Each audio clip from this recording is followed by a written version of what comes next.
কপালের লেখা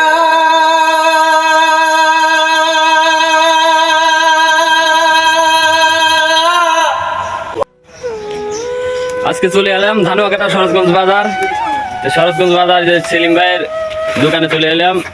যাই হোক, সেলিম ভাইয়ের দোকানে আপনার এই কসমেটিক থেকে শুরু করে দৈনন্দিন জীবনের পোশাক সবগুলাই আছে, জামা প্যান্ট, মহিলাদের ছেলেদের সবারই আছে। যাই হোক, আপনারা পাইকারি মূল্যে কিনতে চাইলে ধানুয়াকাটা শরৎগঞ্জ বাজার সেলিম ভাইয়ের দোকানে চলে আসবেন। সব রকম জিনিসই আছে, খুচরাও পাইকারি মূল্যে পাবেন। যাই হোক, আপনারা খুঁজে যদি না পান, লাকি স্টুডিও তো পরিচিত শরৎগঞ্জ বাজার, ওই লাকি স্টুডিওর পাশেই আছে সেলিম ভাইয়ের দোকানে, আপনারা চলে আসবেন। যাই হোক, এই দোকানে আজকে হাশেম কাকা কিছু জিনিস কিনতে আছে। যাই হোক, সেলিম ভাই অনুরোধ করছে যে যখন আইসে আমাদের এই দোকানে বসে একটা গান শুনে নেব। যাই হোক, সবাই গানটা শুনবে, দেখি গানটা শুনি আমরা। আমার কপালের লেখা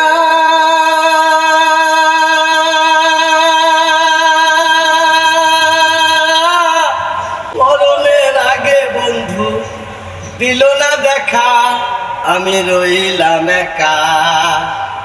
বন্ধুহারা ভক্তের মতো কান্দাইলে আমায়, বন্ধুহারা ভক্তের মতো কান্দাইলে আমায়। বন্ধু তোর বড় কথা রইল কোথায়, বলেছিলে ভুলিবে না জীবনে আমায়, বলেছিলে ভুলিবে না জীবনে আমায়।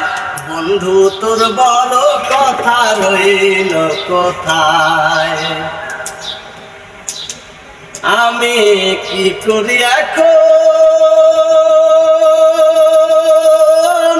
ঘরেতে মন বসে না, বাঁচে না জীবন, আমি পর হইলাম এখন। আমি কি করি এখন?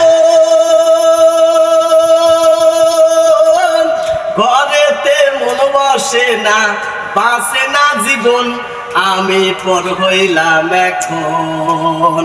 প্রেম হারা প্রেমিকের মতো কান্দাইলি আমায়, প্রেম হারা প্রেমিকের মতো কান্দাইলি আমায়।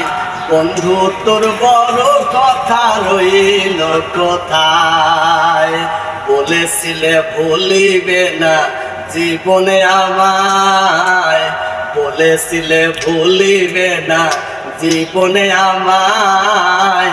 বন্ধু তোর বড় কথা রইল কোথায়, বন্ধু তোর বড় কথা রইল কোথায়, বন্ধু তোর বড় কথা রইল কোথায়। তাহলে কি গানটা ভালোই লাগলে না? ভালো লাগছে। গান শুনে আমি খুব আনন্দিত এবং খুব উৎসাহিত। তাই আমার হাশেম ভাইয়ের গান শুনে আমি খুশি হয়ে তাকে একটা গেঞ্জি গিফট করতেছি। না গেঞ্জি লাগবে না, না না না এমনিতেই আলো। যাই হোক, হাশেম কাকা একটা গেঞ্জি গিফট পাইলো। সেলিম ভাই গেঞ্জিটা যে গিফট দিচ্ছেন। যাই হোক, যারা গেঞ্জি প্যান্ট, মহিলাদের জামা, শাড়ি, ব্যাগ, কসমেটিক থেকে শুরু করে সবকিছুই আছে। আপনারা খুচরাও পাইকারি মূল্যে কিনতে চাইলে ধানুয়াকাটা বাজার শরৎগঞ্জ বাজারে লাকি স্টুডিওর পাশে সেলিম ভাইয়ের দোকান আছে। আপনারা সবার আগে এই দোকানটাই পাবেন। এই দোকানে চলে আসবেন, আপনার সুলভ মূল্যে ওই জিনিসপত্র কিনতে পারবেন।